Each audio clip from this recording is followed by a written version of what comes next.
Workplace Pensions Direct on Stray FM's Business Hub.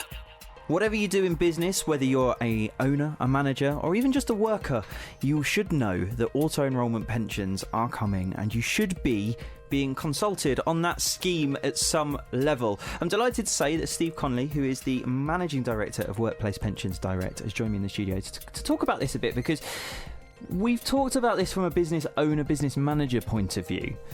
But for those of us that work in businesses and we're not necessarily involved in the overall running of them, why should we be interested in auto-enrolment pensions?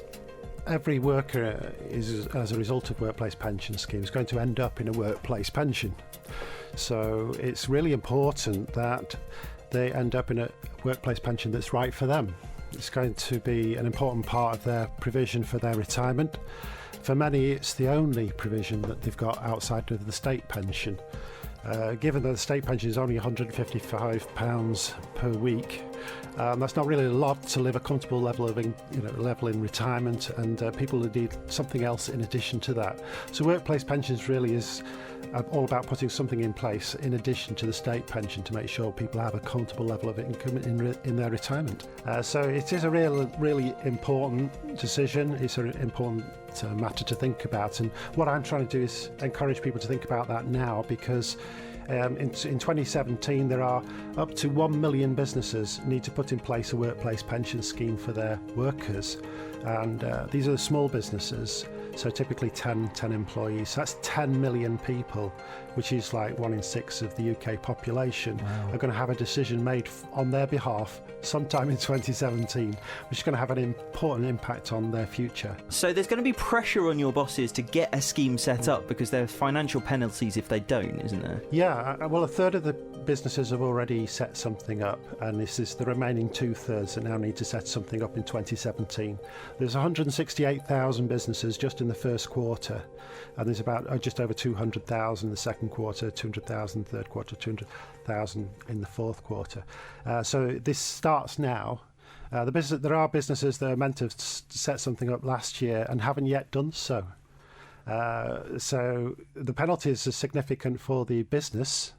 If they fail to put in place a workplace pension scheme for their staff, they face fines. The initial fine is £400, but then they can get a daily fine, which ranges from £50 to £500 to £2,500 a day. Wow. Until they get things right. So that's a serious hole in your finances, particularly for these businesses. If they've only got up to, say, 10 employees, that's going to be a serious dent in the finances. It is. There are some businesses facing serious financial consequences of having to pay a fine, and it's not a choice not paying the fine, because then it becomes a criminal prosecution if you don't pay the fine. The employer has really been setting up the first pension scheme that they come across, or perhaps one that their accountant uses or recommends for all of their clients.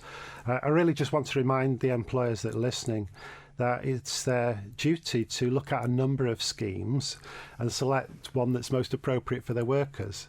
And for the workers that are listening, I would encourage you to show an interest in the choices that your boss is making right now, because a good choice and a bad choice can have some serious consequences on the eventual amount of your retirement savings. How do you know whether it's a good or a bad choice? It all depends on the workers. So the schemes in general are pretty good. They have an assurance quality mark on them that shows that they're run well. And this basically, it means that the money that you're putting aside, the money that's being taken out of your paycheck each month, is being invested safely, isn't it? It is. So it's invested safely, but let me just give you some examples of when the wrong pension scheme can be set up. So if you have a lot of low-paid workers in a business, say a lot of part-time business, say in a supermarket or in a bar, then what you need to think about is how much are the workers paid. If they're paid less than £11,000 a year, they don't pay any tax. And if they don't pay any tax, then a certain type of pension scheme, if it'd been set up for that company, they would miss out on tax relief. Right. Whereas another choice of pension scheme would have meant that they automatically get tax relief. And that's going to mean a difference of about 20% to their eventual retirement pot. So they'll be 20% worse off if the boss has chosen the wrong pension scheme. Wow. There's a lot to think about if you're a boss then, isn't there?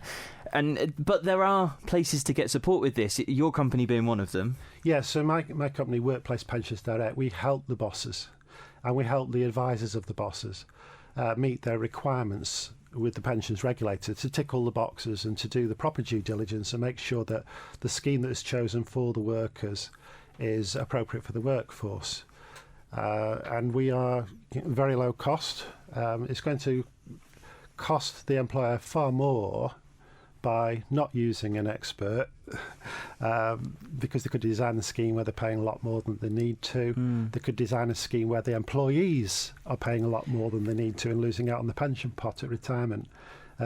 Just for a few £100s, you could get all this looked after for you, and you don't make those mistakes. There's two very quick things that this brings to mind for me. The first is that I've just filled in my tax return for this year, and I have to do a self-assessment. I've got a little bit of freelance income that I earned last year, and I do it myself, and I know, and it's really hard, and I know that I've probably not done it justice. I probably have ended up paying more tax than I could have done had I got some expert advice. And this is kind of similar, isn't it? This is where you could end up costing yourself and your business more here, or costing your employees more, that you could stop by getting someone to help you. Yeah, the average cost saving of having an expert look at it for you can work out about £1,000 per annum per employee. Wow. So you have, say, 5 employees. You could potentially save up to £5,000 per annum just by having the right design, and the sort of fees are just a few £100s. Well, you could be looking at effectively the cost of an extra part-time person that you could save. And also, if you try to do it yourself, which is what you were saying with your tax return, the regulator's guidance is about 6 inches thick. It would take you probably a few weeks to look through it. I felt a bit sick when you said that. It would then take you about 20 days, that's about a month, full-time, to do it all yourself, to do all the steps yourself, and then 3 days a month on an ongoing basis to do it yourself. And you've got to work out what's your time worth. Yeah, and especially if you run a small business where you're likely hands-on still with the products that you create, the services you offer.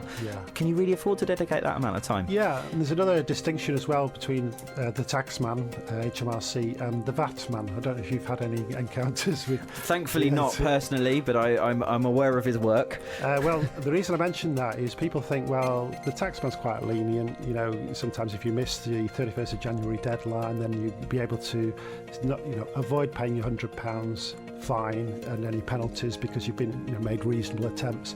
The pensions regulator, TPR, is a bit more like the VAT man. There's no excuses. These regulations have been around since 2008, and so far employers have taken the pension regulator to court 42 times, appealing against fines, and they've lost 42 times. Wow. So it's the pension regulator 42, business owner nil. If people want to get in touch with you, Steve, and find out more about Workplace Pensions Direct, or speak to a member of your team about maybe how they can help, how can they do that? Yeah, so they might like to check out our website. The website is www.workplacepensionsdirect.co.uk. Steve, thank you very much. I'm sure it's going to be a busy year for you, so I will let you get on with it. Thanks very much, Tom. Workplace Pensions Direct on Stray FM's Business Hub.